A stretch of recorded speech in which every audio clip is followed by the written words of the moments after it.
Hi everybody, my name is Jessica and this is my channel Plant Hooker. Excuse my dressing today. I just got back from doing a halibut boat and I've been very busy with tuna and halibut these past couple of weeks, and I've ignored some of my plants, and I believe I may have accidentally overwatered my red nerve plant. So we're gonna do a repot. We're gonna change out the soil. And while I'm doing that, I'm going to talk about like how to care for it, because obviously I don't know how to care for it. So let's get started. I'm going to take the cover off. I'm going to give it some new fresh soil, my conglomerate mix. But first, we have to unpot him. Now, so this is a Photonia. This is a red nerve plant. I definitely overwatered. It's also called red Photonia, Photonia albivenus. And this is the red and nerve plant because it's got the larger leaves. Nerve plant, mosaic plant, painted net leaf plant. They have a few different names. It's not bad because it doesn't stink, so I'm hoping it can be saved. So is a evergreen perennial flowering plant native to subtropical northern and western South America. Mainly Peru is the country that has the most of these found. And unfortunately, these guys are quite fussy. Has to be not too bright, not too dark, never dry up, never overwater, and it needs to have a perfect balance. These plants, they're very finicky. Because I will admit, this is my 4th nerve plant. It is my first red nerve. And I will say that the red nerves are definitely stronger or more forgivable than the silvers. Because my last 3 were the silver nerve plants. And yeah, they keeled over. They didn't want to keep going. This thing was power trooping through until the last couple of weeks when I was super busy, and I had gone back to my water go, even though I should have known that with the lower light not to have done that, but I was not thinking. Because even though I'm pretty sure I did overwater it, it is still a high demand plant. I just went overboard on the high demand. Because normally this guy, I've been watering him every 3 days, and he did really fine with it. I think it's just with the changing of the temperature and the lighting that I probably should have pulled back. Because during the summertime, yeah, July and August, every 3 days, and he was loving it. But now that we're in October, I definitely should have pulled back to possibly every 5 days. And you can fertilize these guys. This one seems to enjoy getting fertilized twice a month.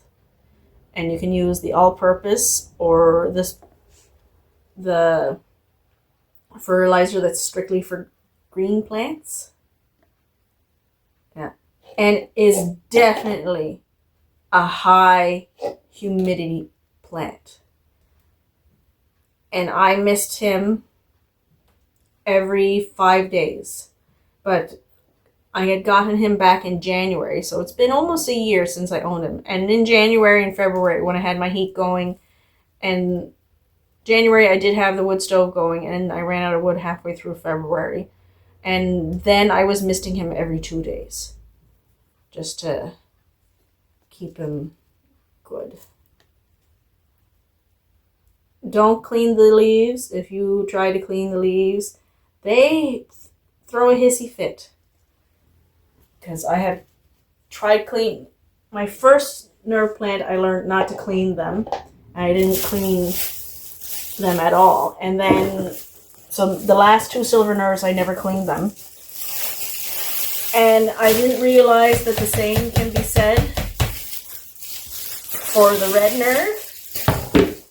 He did not enjoy being cleaned at all. It was quite the temper tantrum for a plant to throw. Okay, earthworm castings too. Nothing special. It's just the Pure Life soil. You can find these at pretty well every big box store. I got this one from Home Hardware.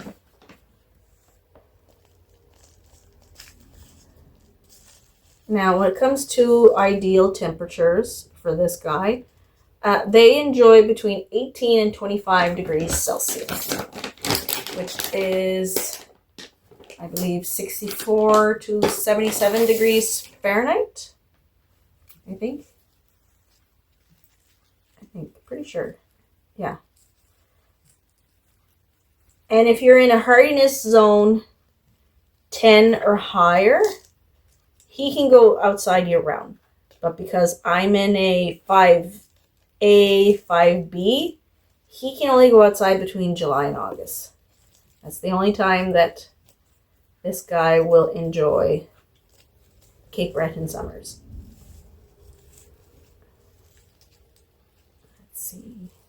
Because I want him to be trailing too. Because I've been training it to grow downwards so that I can get like a little wall off the shelf that he's hanging off of.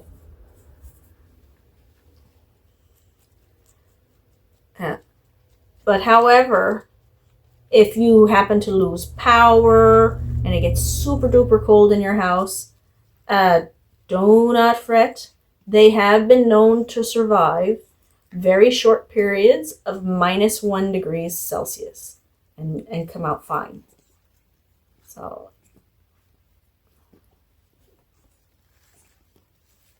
if your house loses power and it starts to get cold, you shouldn't have to worry too much about this guy until it gets super cold. Now, you can repot this guy every year. The best soils to use for him are the Coco Coir, peat, and tropical soil. There is tropical soil in my conglomerate mix.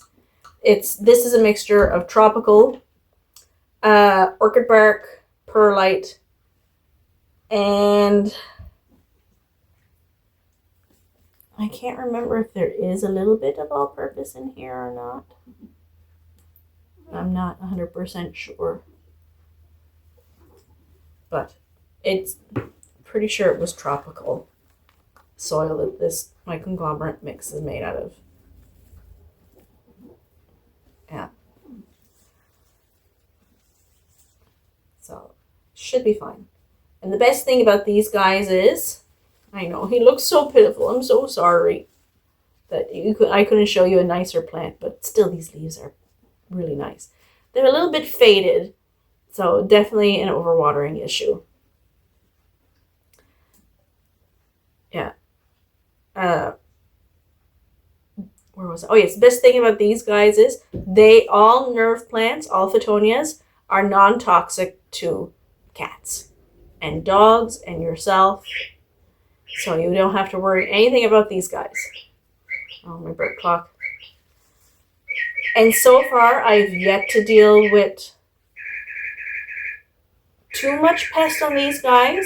I did see a thrisp on it one day and gave it a good spray and then never saw it again.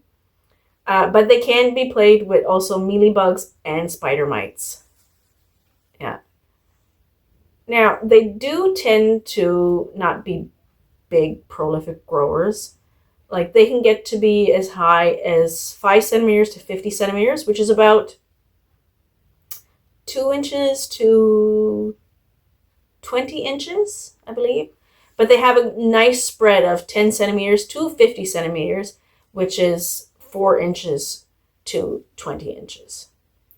Now, some of the most common problems with these guys are, of course, droopy leaves, which is what this is. This is an overwatering issue, but it can also be an underwatering issue, exposure to too much cold, and low humidity. Humidity can do this. What else can cause issues? Leaves far apart, like when they get leggy, that is caused by insufficient light. 90% of the time, it's insufficient amount of light. Smaller percentage, like on the 10% side, can be a humidity mark. Fading leaves, like see how dull this leaf is compared to this leaf. That is from too much light, overwatering, and pest. So, yeah, we have to take care of our plants. So I'm hoping the change of soil around the roots will help pull them back, and he'll come back fine. So, yeah, because I really like this one. Because this guy, he was pretty tough until just this past week or two, and I've been a very bad plant parent, and I've actually been quite a bad plant parent to a lot of my plants, because I don't know what's been wrong with me. I just can't seem to find the time for my plants anymore. I don't know if it's because right now I'm down to only 58 plants. Yeah. I don't know what I did. I don't know what's wrong with me. I don't know. Because the most I've ever had was 80. And I can't really get more thanks to my new car, because I have to budget now more so than what I used to. So yeah, if you have any other questions, I'll try to answer them to the best of my knowledge. Don't do what I did. And I do not recommend Fittonias for beginners. Nope. No. This is definitely an advanced plant. An advanced plant for plant parents. I can't talk today. Yeah.